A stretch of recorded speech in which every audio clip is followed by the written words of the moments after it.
Imagine-toi en plein entraînement, t'es sur le point d'accomplir ta meilleure perf et là, grosse blessure sa mère. Obligé de rester au lit 1 à 3 mois. Comment ferais-tu pour te maintenir en forme? Ou alors imagine-toi en train de t'ennuyer à mort, genre dans une salle d'attente ou essayer de trouver le sommeil. Ne serait-ce banger de pouvoir améliorer ses techniques de water polo et les rendre plus fluides depuis ta chaise ou ton lit? On dirait un gros foutage de gueule, mais tu vas vite te calmer parce que c'est ce que font les plus grands athlètes, musiciens, danseurs ou autres et qui les aide à mieux performer. Des techniques certes peu connues, mais bien documentées dans la littérature scientifique. Je te propose donc 3 techniques que j'ai listées qui vont t'aider à comprendre qu'est-ce que je raconte. À savoir des techniques pour progresser dans un domaine, ça n'a rien à foutre. Des techniques qui en plus s'améliorent avec le temps et deviennent plus efficaces. Technique numéro 1, le dessin. On dirait je suis sous Frozen, mais promis tu vas comprendre. Ça concerne surtout les disciplines très techniques, telles que le football, le basket, les sports de combat, l'escalade, la danse, etc.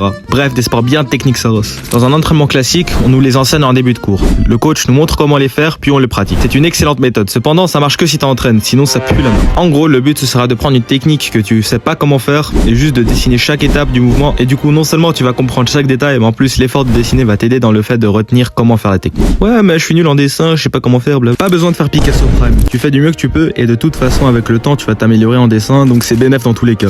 Deuxième technique, l'imagerie mentale. Celle-là elle est vraiment facile à comprendre mais elle est très difficile à faire. Là le but ce sera tout simplement de t'imaginer en train d'exécuter ta technique. Et là tu vas te dire comment ça m'imagine la technique, ça me rend plus fort, on n'est pas dans un anime. Et moi je vais te dire que c'est putain de cheaté. Genre get cette étude par exemple. On a comparé un groupe qui s'entraîne IRL et un groupe qui s'entraîne via visualisation durant le temps de l'expérience. Résultat, le groupe visualisation a un progrès de 20 à 25% sur les mouvements techniques et sur la force, contre 30 à 40% pour le groupe qui s'entraîne IRL. Maintenant que t'es convaincu, tu vas faire avec moi. Ferme les yeux et imagine-toi dans ton lieu d'entraînement habituel. Ça peut être l'octogone, ton club de triangle professionnel ou de Zumba. Après visualise ce que tu veux travailler, ça peut être juste un match ou alors une certaine séquence en particulier. Tu vas essayer avec les plus de détails de te le refaire dans la tête et essaye vraiment de le rendre le plus réaliste possible. Et voilà, c'est aussi simple que ça. Et pourtant, il y a encore une dernière technique. Celle-là, elle est encore plus galère que les autres, mais pourtant extrêmement efficace pour progresser durant ton sommeil. La nuit, quand tu rêves, certaines zones de ton cerveau sont désactivées, en particulier le cortex préfrontal. Mais parfois, il s'active en plein milieu d'un rêve. C'est ce qu'on appelle un rêve lucide. Dans cet état, t'es conscient dans ton rêve et tu peux tout faire. Voler, visiter des lieux imaginaires, construire à l'infini, visiter un strip club ou faire ton meilleur five. Bah oui, rien ne t'empêche d'y faire ton meilleur winter art. Les mouvements que tu vas y faire vont stimuler les mêmes circuits neuronaux que ceux que tu utilises dans la vraie vie pour faire les mêmes mouvements.